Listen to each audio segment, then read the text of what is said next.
खुलुमबाय गोजोन फुंबिलिनि बयनिसिमबो गाहाम हामलायनायजों लोगोसे नोंथांमोनखौ आंनि एसबी बड निउज चेनेलाव बयखौबो बरायबावनाय थाबाय। आं सिबिरानि ब्रह्म नोंथांमोननि थाखाय आं फिन गोदान खौरां लानानै फैबावबाय। आसा खालामो खौरांखौ नोंथांमोना जोबजासिम नायलांगोन। मुवा बेसादफोरनि बेसेन आरो मैगं थाइगं माइ माइरं गासैनिबो बेसेना बीजेपी सोरखाराव गोबां बांदों। बेसेन बांनायखौ लानानै बेरेखा दोलोनि अनगायै गुबुन गुबुन आफाद आरो रायजो राजाफोराबो बीजेपी सोरखारनि सायाव आसि दिन्थिबोदों।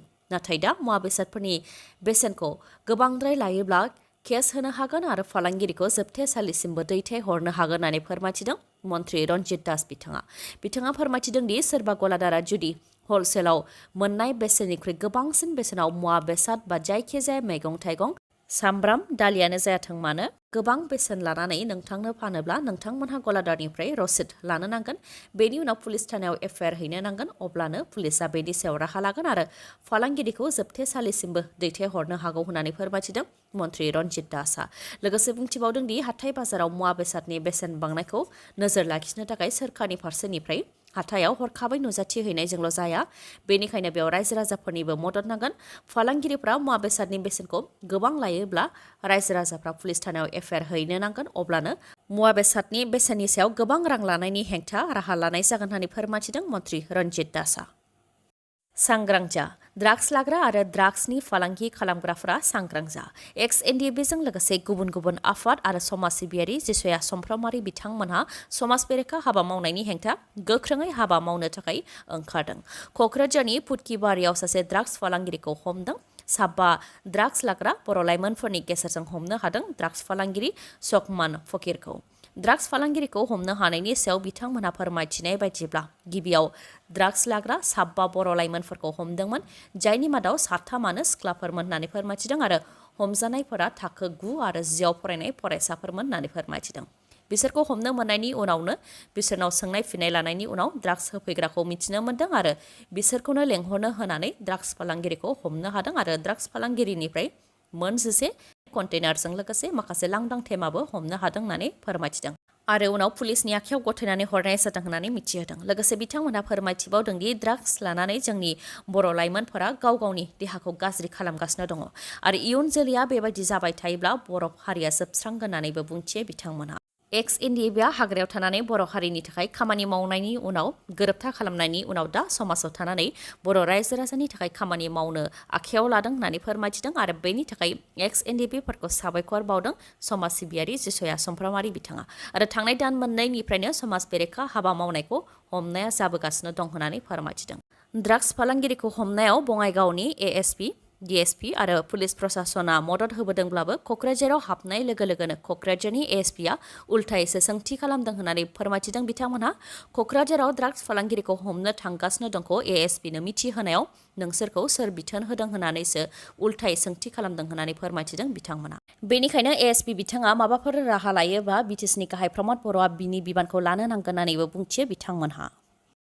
बिटिसिआव 3rd आरो 4th ग्रेडनि साख्रि ओंखारगोन। सेप्तेम्बर दानाव एडभार्टाइज फोसावनानै जानो हागौ अक्ट'बर दानावनो इन्टारभिउ खुंनानै 3,000निबो गोबांखौ बिटिसिनि 3rd आरो 4th ग्रेडनि साख्रियाव थिसनगोन।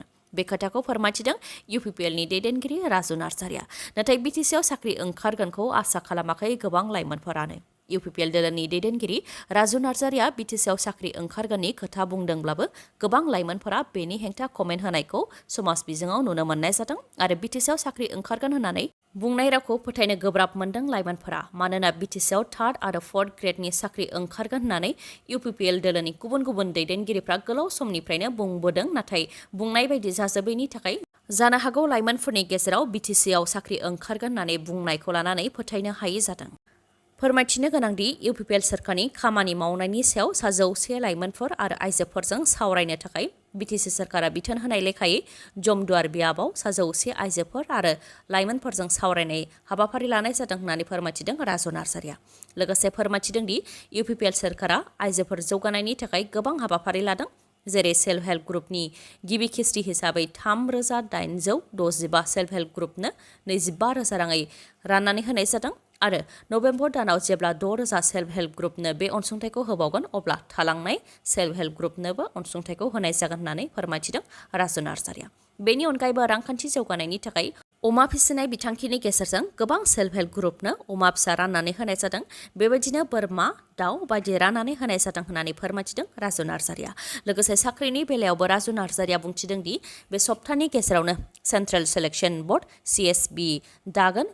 बेनि उनाव सेप्तेम्बर दानाव एडभार्टाइज होगोन आरो अक्ट'बर दाननि गेजेराव इन्टारभिउ खुंनानै 3,000निबो गोबांखौ थार्ड आरो फर्थ ग्रेडनि साख्रियाव थिसननो हागोनखौ आसा खालामो होननानै फोरमायथिदों UPPLनि दैदेनगिरि राजु नार्जारिया। लोगोसे बिथाङा बुंथिबावदों दि बेरेखा दोलोआ जि बुङा मानो जोंनि खामानिखौ मावलांबाय थागोन होननानै बुंथिदों बिथाङा। बिटिआरआवनो नेवसिजादों बर' रावा। गोदानै बेखेवनाय गभर्नमेन्ट मडेल डिग्री कलेजाव बर' आयदायानो गैया, जायखौ लानानै खुद्रिदों बनस'निफ्राय। फोरमायथिनो गोनांदि बाक्सा बरिमुगाव गोदानै बेखेवनाय गभर्नमेन्ट मडेल डिग्री कलेजाव बर' आयदा गैया, जायखौ लानानै खुद्रिदों बनस'निफ्राय। बिटिसिनि सिङावनो आरो शिक्षिदोलावनो गोदानै बेखेवनाय गभर्नमेन्ट मडेल डिग्री कलेजाव बर' आयदा गैया, जेरावनाखि बिटिसिआव जोंनि बर' रावासो गिबि राव जानो नांगौमोन होननानै बुंथिदों बनस'निफ्राय। लोगोसे फोरमायथिबावदों दि गोदानै बेखेवनाय मडेल डिग्री कलेजफोराव गुबुन राव थानायखौ बरायो, नाथाय जोंनि बर' राव गैयैखौ लानानै दुखु मोनदों होननानै फोरमायथिदों। जोंनि बर'फोरा गोग्लैसोनाय, बेनि थाखायनो सोलोंथाइ बिथिङाव गोजौआव लाबोनो थाखाय बेफोरबायदि कलेजखौ लुनाय जायो। नाथाय बेयावनो जुदि बर' गथ'साफोरा नासयजायोब्ला आरो थालांनो गोनां जायोब्ला बेबायदि कलेजखौ मानि थाखाय गोनांथि होननानै बुंथियो। लोगोसे बुंथिबावोदि बर' फरायसाफ्रा बे कलेजाव दा मुं थिसनबाय, जाहाथे बर' फरायसाफ्रा गुदिनिफ्रायनो बर' आयदाखौ फरायनो हायो आरो बर' फेकाल्टि थिसनो। बेनि थाखाय कलेजनि प्रिन्सिपाल आरो ADCजों सावरायनाय जादों होननानै फोरमायथिदों आरो बेनि थाखाय ADCनि गेजेरजों बाक्सा जिल्लानि DCनो गोसोखां बिलाइ गथायनाय जादों होननानैबो फोरमायथिदों बिथांमोनहा।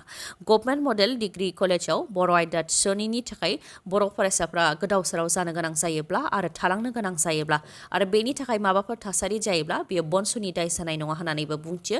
बेनिखायनो गासैबो माहारियारि आफादफोरानो जाहाथे नारसिनो, बेनि थाखाय खावलायहरो बिथांमोनहा। जायनाखि बे कलेजआ बड'लेण्ड इउनिभार्सिटिनि सिङावनो गोग्लैयो, बेनिखायनो गासैबो माहारियारि आफादफोरा ज' जानानै जाहाथे बड'लेण्ड इउनिभार्सिटिखौ नारसिनो, बेनि थाखायबो खावलायहरो बनस'निफ्राय। भारतनि थामथि लुनार मिशन चन्द्रायान 3आ 36 घन्टानि गेजेरावनो जारिमिन सोरजिनो थांगासिनो दङ।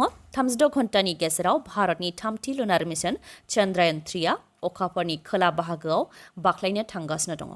मख'नो गोनांदि चन्द्रायान 3खौ श्रीहरिक'टानि सतीश धवन स्पेस सेन्टारनिफ्राय 14 जुलाइआवनो लन्च खालामनाय जादोंमोन। दा गाबोन अदेबानि 23 आगस्टनि मोनाबिलि 6:04 अखाफोरनि खोला बाहागोआव बाख्लायगोन होननानै इसर'निफ्राय फोरमायथिदों आरो बेनि लाइभ टेलिकास्टखौ 23 आगस्टनि मोनाबिलि 5:20 दिन्थिनाय जागोन होननानैबो फोरमायथिदों।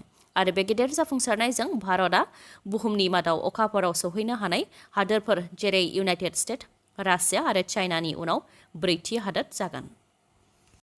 बिटिआरनि दाब दाब जायगायाव बिटिसि सोरखारनिफ्राय होस्रांनो थाखाय नटिस हरदों। बेराफारसेथिं जायफोर जायगायाव होस्रांनो थाखाय नटिस हरदों, बेफोर जायगाफोराव थांनानै सावरायहैनो खोथा होदोंमोन हाग्रामा महिलारिया। खोथा होनाय लेखायै चिरां जिल्लानि हास्राबारियाव हाग्रामा महिलारिया नुजाथिहैदों आरो होस्रांनो नटिस हरजानाय 19 नखरखौ लोगो हमनानै सावरायदों। बे सायख'थिनि सिगां सिगां मुस्लिमफोरखौ थांखिनानै होस्रांनो नाजानायाव मोनसे गेदेर राजखान्थि दं होननानै फोरमायथिदों हाग्रामा महिलारिया। जों गासैबो नोंथांनो भट होगोन, नोंथाङा जोंखौ दा होस्रांहोनानै प्रमद बर'खौ जाहाथे बुंफैयो, बेनि थाखायनो बे राजखान्थिखौ खालामदों होननानै फोरमायथिदों हाग्रामा महिलारिया। लोगोसे बुंथिबावदों दि बिटिसि गोरोबथानि सिगां सिगां जायफोर थाबोदों बिथांमोनहा बिटिसिनिनो थागिबि आरो बिथांमोनहा बिटिसिनि भटखौ सिगांनिफ्रायनो होबोदों। बेनिखायनो बिथांमोनखौ होस्राङोब्लाबो अखानायैनो बिपिएफ दोलोनिफ्राय सिगांनि बायदिनो थानायनि राहा खालामनानै होगोन होननानै खोथा होदों हाग्रामा महिलारिया। हास्राबारिनि अनगायैबो जायफोर जायगाफोराव होस्रांनो थाखाय बिटिसि सोरखारनिफ्राय नटिस हरदों, बैफोर जायगाफ्रावबो थांनानै हाग्रामा महिलारिया खौरां लाहैगोन होननानैबो फोरमायथिदों बिपिएफ दोलोनिफ्राय। क'क्राझाराव KLOनि 3 लिंकमेन हमदों। कमतापुर लिबारेशन अर्गानाइजेशन KLO हाथियार लाग्रा आफादनि मुङाव माखासे सुबुंफोरनिफ्राय 50 लाख रां दाबि खालामनायनि लाइजामा पुलिसनि आखायाव नांदोंमोन। बे लेखायैनो क'क्राझार पुलिसआ क'क्राझार जिल्लानि खासिबारि ओनसोलाव 3 KLOनि लिंकमेनखौ हमदों। हमजानाय 3नि मुङा फारियै प्रणब राय 21 बोसोर बैसोनि, मनदीप राय 19 बोसोर बैसोनि आरो नवज्योति राय 22 बोसोर बैसोनि। हमनो मोननाय दुथांफोरनि हेंथा दा फकिराग्राम पुलिस थानायाव केस रेजिस्टार खालामनाय जाबाय। मख'नो गोनांदि बे बोसोरनि जागायजेननायावबो KLOनि 2 सोद्रोमाखौ क'क्राझाराव गावथारनो हानाय जादोंमोन। क'क्राझारनि चक्रशिला हाजोआव केएलअनि सोद्रोमाफ्रा बादा लुनानै थानायखौ पुलिसा खौरां मोननायनि उनाव अपारेशन खालामहैदोंमोन, जेराव केएलअ उदखारि हानजा आरो आसाम पुलिसनि गेजेराव गावलायलायनाय जादोंमन। बे गावलायलायनायावनो केएलअनि सानै सोद्रोमाखौ गावथारनो हादोंमोन आरो साब्रैया खारखुमालांनो हादोंमन। दिनैनि खौराङा एसेनोसै। खौरांखौ जोबजासिम नायनायनि थाखाय गोजोन्थों। नोंथाङा आंनि चेनेलाव गोदानबा सानफ्रामबो फुंनि समाव खौरां मोननो थाखाय चेनेलखौ साबस्क्राइब खालाम आरो बेल आइकनखौबो क्लिक खालाम। लोगोसे खौरांखौ मोजां मोनदोंबा लाइक, कमेन्ट आरो शेयार खालामनो दाबाव। गोजोन्थों।